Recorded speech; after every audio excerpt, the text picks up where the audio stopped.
വീണ്ടും ഒരു ബമ്പർ കാലത്തേക്കാണ് സംസ്ഥാനം പോകുന്നത്. സംസ്ഥാന സർക്കാരിന്റെ ക്രിസ്മസ് ഭാഗ്യക്കുറി ബമ്പറിന്റെ വിൽപ്പന തകൃതിയായി നടക്കുകയാണ്. ചേട്ടാ, എങ്ങനെയുണ്ട് ഇത്തവണത്തെ കച്ചവടം? ഈ പ്രാവശ്യം നല്ലൊരു കച്ചവടം കാണുന്നുണ്ട്. പിന്നെ 24-ാം തീയതിയാണ് ബമ്പർ. അത്യാവശ്യം പുറത്തുനിന്ന് ആൾക്കാരെല്ലാം കച്ചവടത്തിന് വരുന്നുണ്ട്. ആളുകൾ വരുന്നത് ബമ്പർ നോക്കിയാണോ വരുന്നത്? ബമ്പറിന് വേണ്ടി മാത്രം പുറത്തുനിന്ന് ആൾക്കാർ വരുന്നുണ്ട്. എത്ര ടിക്കറ്റ് ഇവിടുന്ന് പോയിട്ടുണ്ട്? ഒരു കണക്കുണ്ടോ? ഇപ്രാവശ്യം ക്രിസ്മസ് ബമ്പിന് കൂടുതൽ ആൾക്കാർ വന്നിട്ടുണ്ട്. ഓരോ ജില്ലകളുടെ ബമ്പറിനാണ് ആളുകൾക്ക് കൂടുതലായിട്ട് വന്നുകൊണ്ട് നിൽക്കുന്നത്. അതുപോലെ തന്നെ നമ്മുടെ എല്ലാ ജില്ലകളുടെയും ബമ്പർ ഇവിടെ കൊണ്ടുവന്നിട്ടുണ്ട്. കഴിഞ്ഞ ബമ്പറിനേക്കാൾ കൂടുതൽ കച്ചവടം ഇതിനോടൊപ്പം തന്നെ ആയിട്ടുണ്ടല്ലേ? കഴിഞ്ഞ ബമ്പറിനേക്കാളും കൂടുതൽ കച്ചവടം ഇപ്പോൾ ആയിട്ടുണ്ട്. മറ്റേ സാധാ ടിക്കറ്റിന്റെ ഒക്കെ ഒരു വിൽപ്പന എങ്ങനെയാ?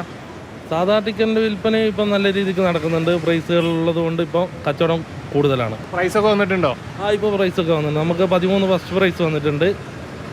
ഇന്നത്തെ പ്രൈസ് 5000 ഒക്കെ വന്നിട്ടുണ്ട്. ബമ്പർ വന്നിട്ട് എല്ലാ പ്രാവശ്യവും അടിച്ചിട്ട് എല്ലാവർക്കും അടിക്കുന്നതെല്ലാം നമ്മൾക്ക് അറിയാം. പിന്നെ ന്യൂസിലെല്ലാം ഫസ്റ്റ് പ്രൈസ് അടിക്കുന്നതെല്ലാം അറിയുന്ന കാരണം കൊണ്ട് നമ്മളങ്ങനെ എടുത്തു പോകുന്നതാണ്. പിന്നെ വലിയ വലിയ പ്രൈസൊക്കെ ആണല്ലോ, അത് കാരണം കൊണ്ട് അങ്ങനെ എടുത്തു പോകുന്നു. ഏത് ജില്ലയിൽ നിന്നുള്ള ടിക്കറ്റിനാണ് കൂടുതൽ ഡിമാൻഡുള്ളത്? പാലക്കാട് ജില്ലയുടെ ടിക്കറ്റാണ് കൂടുതൽ ആളുകൾക്ക് വേണ്ടത്. കൂടുതലും വരുന്നത് എവിടെ നിന്നുള്ള ആളുകളാണ്? ബമ്പർ എടുക്കാൻ വരുന്ന ആളുകൾ എവിടെ നിന്നുള്ളവരാ?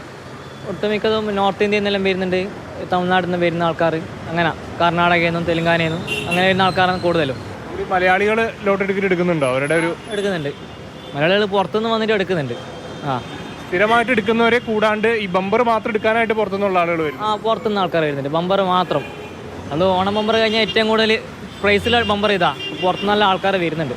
എന്തായാലും ഇനിയിപ്പോൾ ഏതാനും ദിവസങ്ങൾ മാത്രമേ ഉള്ളൂ ആ ഒരു ബമ്പറിന്റെ ഒരു വിജയെ അറിയാൻ വേണ്ടി. കച്ചവടങ്ങളെല്ലാം തകൃതിയായി തന്നെ നടക്കുകയാണ്.